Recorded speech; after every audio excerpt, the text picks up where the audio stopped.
San Francisco, September 1950. Dunia sedang tidak baik-baik saja. Perang Dunia Kedua baru saja berakhir 5 tahun yang lalu, meninggalkan luka yang belum kering dan peta geopolitik yang terbelah dua.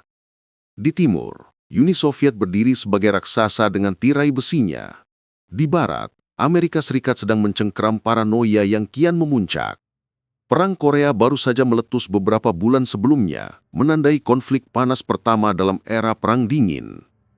Di Washington, D.C., ketakutan bukan lagi sekedar tentang bom atom. Para jenderal dan ilmuwan militer di Pentagon dihantui oleh mimpi buruk baru, perang biologis. Bagaimana jika Soviet tidak menjatuhkan bom nuklir yang menghancurkan gedung, melainkan melepaskan kabut tak terlihat yang membunuh penduduknya secara perlahan, meninggalkan kota utuh namun kosong? Pertanyaan itu membutuhkan jawaban. Dan bagi Angkatan Darat AS, US Army, jawaban itu tidak bisa ditemukan di dalam laboratorium tertutup. Mereka membutuhkan laboratorium hidup.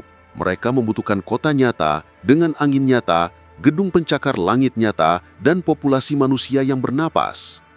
Pilihan mereka jatuh pada San Francisco, kota dengan topografi berbukit, populasi padat, dan yang paling penting, kabut legendaris yang sering menyelimuti jembatan Golden Gate.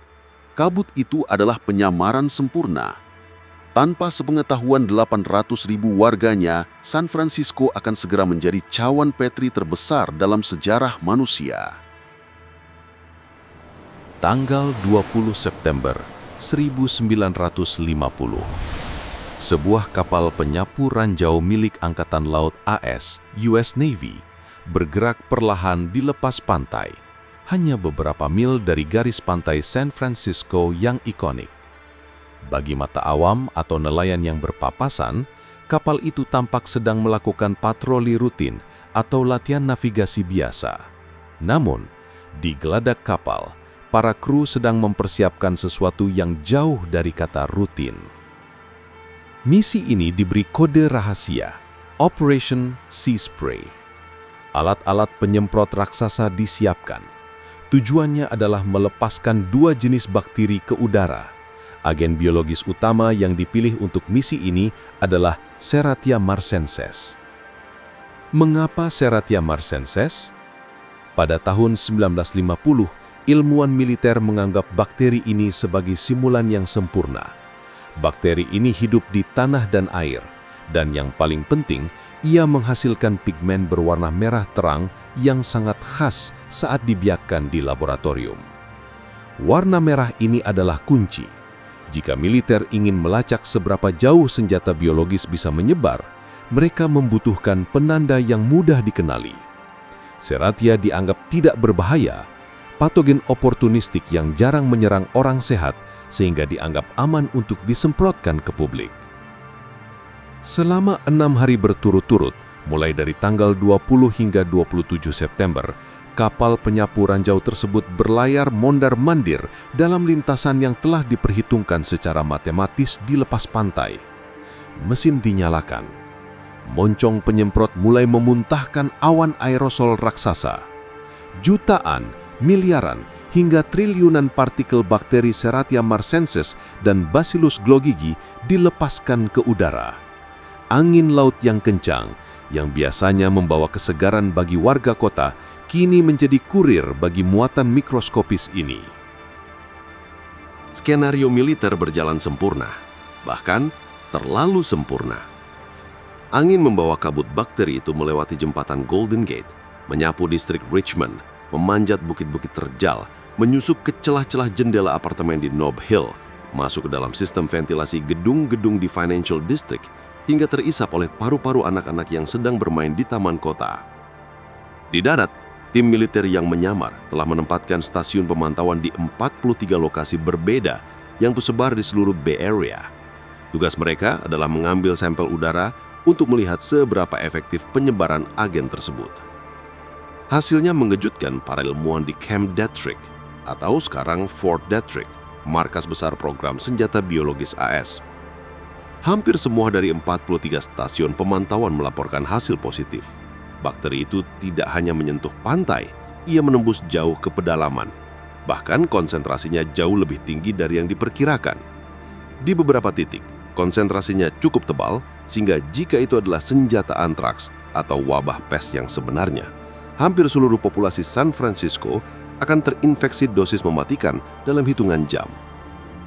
Laporan militer yang kemudian dideklasifikasi menyatakan dengan dingin, tercatat bahwa organisme ini dapat disebarkan melalui aerosol di laut dan terbawa angin melintasi medan yang bervariasi hingga jarak yang cukup jauh. Secara statistik, diperkirakan setiap 1 dari 800.000 penduduk San Francisco saat itu menghirup setidaknya 5.000 partikel bakteri Serratia marcescens setiap kali mereka menarik nafas dalam periode puncak penyebaran. Operasi itu dianggap sukses besar secara logistik. Hipotesis bahwa kota pelabuhan Amerika rentan terhadap serangan biologis dari laut telah terbukti valid.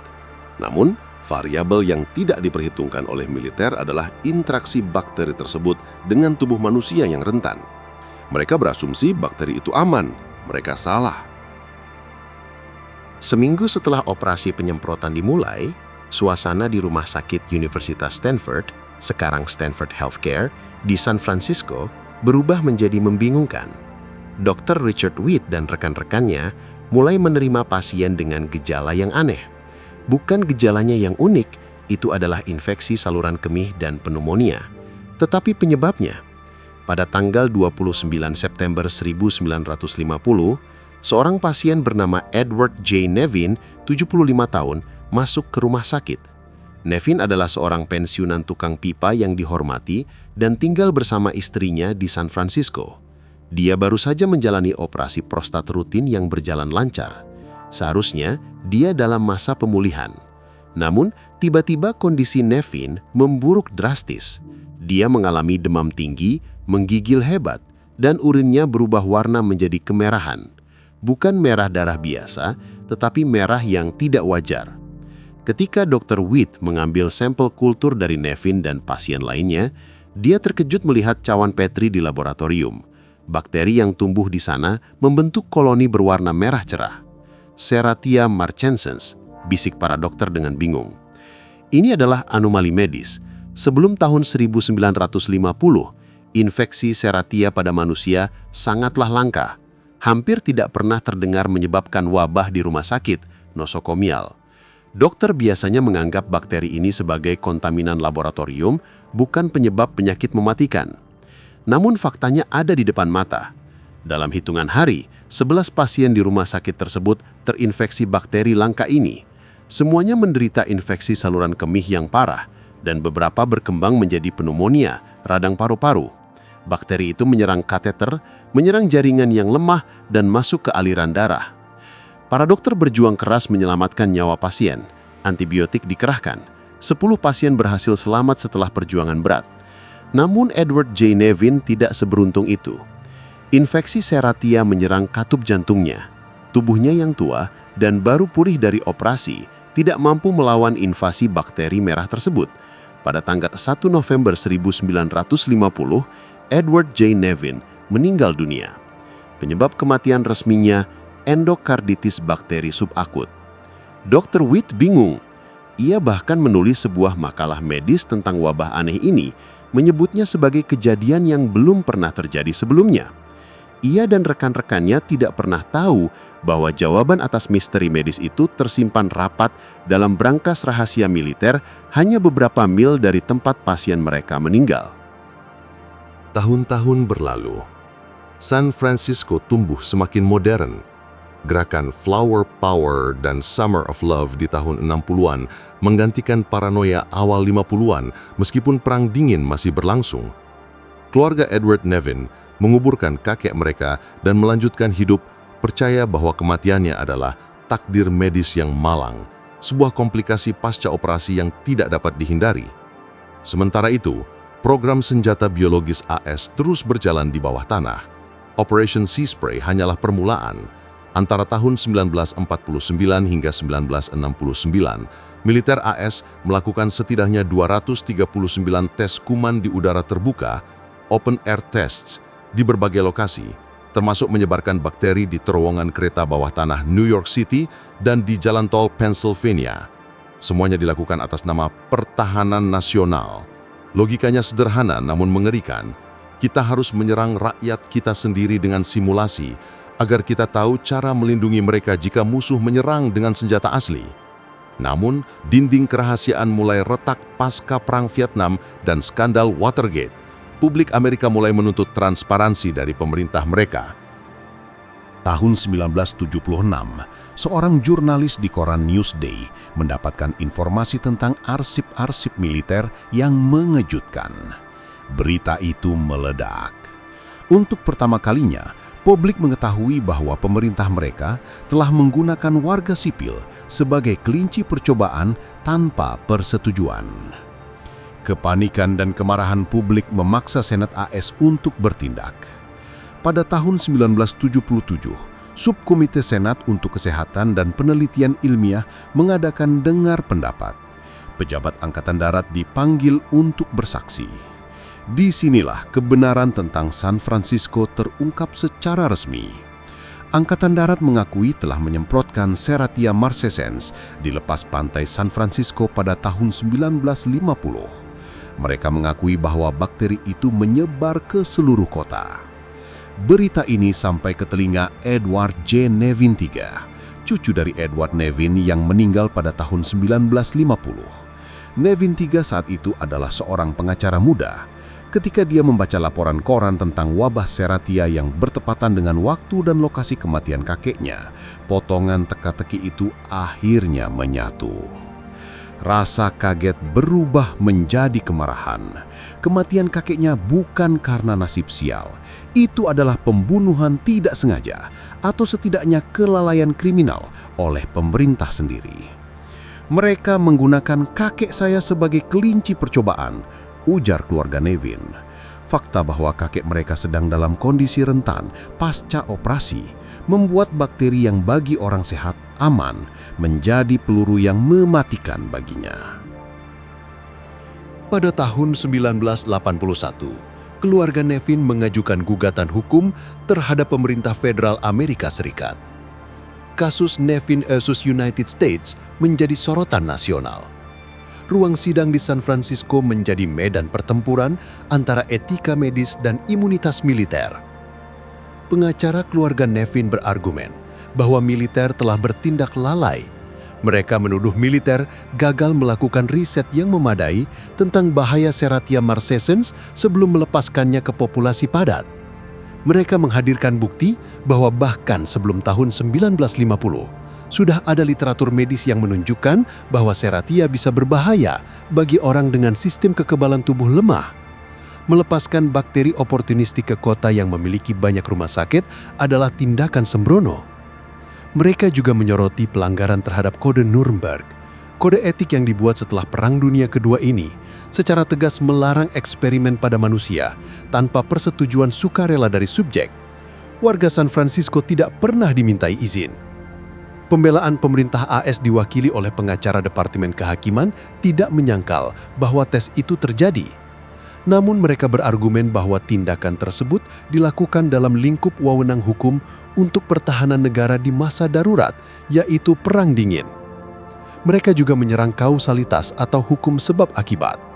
Pemerintah mendatangkan ahli yang bersaksi bahwa Serratia marcescens adalah bakteri yang ada di mana-mana. Mereka berargumen bahwa tidak mungkin membuktikan secara pasti bahwa bakteri yang membunuh Edward Nevin berasal dari kapal angkatan laut. Bisa saja itu berasal dari sumber lain di dalam rumah sakit itu sendiri. Mereka mengklaim wabah di rumah sakit Stanford adalah kebetulan belaka yang terjadi bersamaan dengan tes militer. Sidang berlangsung alot, namun pada akhirnya hukum berpihak pada kekuasaan, bukan korban. Hakim Distrik AS Samuel Conti memutuskan untuk memenangkan pemerintah. Dalam putusannya, Hakim Conti menyatakan bahwa pemerintah memiliki kekebalan karena keputusan untuk melakukan tes tersebut adalah bagian dari kebijakan perencanaan pertahanan tingkat tinggi yang dilindungi undang-undang. Lebih menyakitkan lagi bagi keluarga Nevin, hakim juga menyatakan bahwa penggugat gagal membuktikan secara mutlak bahwa bakteri dari kapal angkatan lautlah yang secara spesifik membunuh Edward Nevin, mengingat bakteri itu juga ditemukan di lingkungan alami. Keluarga Nevin mengajukan banding hingga ke Mahkamah Agung. Namun kasus mereka ditolak. Tidak ada kompensasi. Tidak ada permintaan maaf resmi. Meskipun keluarga Nevin kalah di pengadilan, Operation Sea Spray memenangkan tempatnya dalam sejarah gelap bioetika. Kasus ini mengubah cara pandang publik Amerika terhadap pemerintah dan militer secara permanen. Ia menjadi salah satu pemicu lahirnya regulasi yang lebih ketat mengenai eksperimen manusia dan penggunaan senjata biologis. Namun, pertanyaan etis yang diajukan oleh Operation Sea Spray masih relevan hingga hari ini. Seberapa jauh sebuah negara boleh mengorbankan hak individu demi keamanan kolektif? Edward J. Nevin hanyalah satu nama yang kita tahu. Namun analisis statistik modern menunjukkan bahwa pelepasan bakteri dalam skala sebesar itu mungkin telah menyebabkan lebih banyak infeksi pernapasan ringan dan alergi pada ribuan warga San Francisco lainnya yang tidak pernah tercatat di rumah sakit. Hari ini, jika Anda berdiri di jembatan Golden Gate saat kabut tebal turun di sore hari, pemandangannya sungguh memukau. Kabut putih yang dingin memeluk tiang-tiang jembatan berwarna merah internasional. Namun bagi mereka yang mengetahui sejarah tahun 1950, kabut itu membawa ingatan yang berbeda. Sebuah pengingat bahwa di masa lalu, demi mempelajari cara bertahan hidup dari musuh, pelindung negara pernah berubah menjadi penyerang bagi rakyatnya sendiri.